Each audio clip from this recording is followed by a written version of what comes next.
অবশেষে টি-20 বিশ্বকাপের জার্সি প্রকাশ করেছে বাংলাদেশ ক্রিকেট বোর্ড। গেল রাতে বিশ্বকাপ স্কোয়াডে থাকা জাতীয় দলের 15 জনের জার্সি পরা ছবি নিজেদের সামাজিক যোগাযোগ মাধ্যমে প্রকাশ করে বিসিবি। নতুন জার্সিতে স্বাভাবিকভাবেই প্রাধান্য পেয়েছে গাঢ় সবুজ রঙের, তবে সাথে রয়েছে লাল রঙের উপস্থিতিও। অবশেষে প্রতীক্ষার হলো অবসান। টি-20 বিশ্বকাপের আনুষ্ঠানিক প্রস্তুতি ম্যাচে ঠিক আগের দিন বাংলাদেশের জার্সি প্রকাশ্যে আনলো বাংলাদেশ ক্রিকেট বোর্ড। বাংলাদেশ সময় মধ্যরাতে বিশ্বকাপ স্কোয়াডে থাকা 15 জনের জার্সি পরা এক ছবি নিজেদের সামাজিক যোগাযোগ মাধ্যমে প্রকাশ করে বিসিবি। জার্সি নিয়ে বাংলাদেশের দর্শকদের আবেগ বরাবরই অনেক বেশি। প্রতি আসরের আগেই নতুন জার্সি নিয়ে থাকে একটু বেশি মাতামাতি।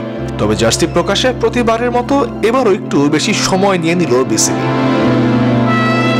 আগামী 2রা জুন ওয়েস্ট ইন্ডিজ ও যুক্তরাষ্ট্রে পর্দা উঠবে টি-20 বিশ্বকাপের। এই আসর উপলক্ষে বাংলাদেশের জার্সি কেমন হবে তা নিয়ে অনেকেরই কৌতূহল ছিল। বরাবরের মতো চিরায়ত নিয়মে এবারও জার্সিতে স্বাভাবিকভাবেই গাঢ় সবুজের প্রাধান্য পেয়েছে অনেক বেশি। এর পাশাপাশি দুই হাতের অংশে লাল রঙও রয়েছে। গলার দুই পাশে হালকা হলুদ রঙের ছটাও রয়েছে এই জার্সিতে। পুরো জার্সিতেই বাঘের ডোরা কাটার আবছা ছাপ রাখা হয়েছে। কাঁধে লাল রেখাও নেমে গিয়েছে বাঘের চামড়ার আদলে। মাঝে হালকা হলুদ আর হাতের বর্ডারে থাকছে সোনালী রঙের ছাপ। জার্সিতে বাংলাদেশ এবং স্পন্সরের নাম রাখা হয়েছে সাদা রঙের, একই রঙে থাকছে বিশ্বকাপের লোগোটাও। জার্সিতে লাল রঙেরও ব্যবহার আছে স্ট্রাইপের আদলে।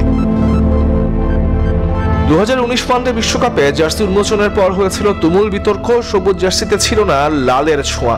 অনেকে পাকিস্তানের জার্সির সঙ্গেও মিল খুঁজে পেয়েছিলেন ওই আসরে। প্রবল সমালোচনার মুখে জার্সিতে পরিবর্তন আনে বিসিবি, তাই জার্সি তৈরির ক্ষেত্রে পারবে সতর্ক ছিল বাংলাদেশ ক্রিকেট বোর্ড।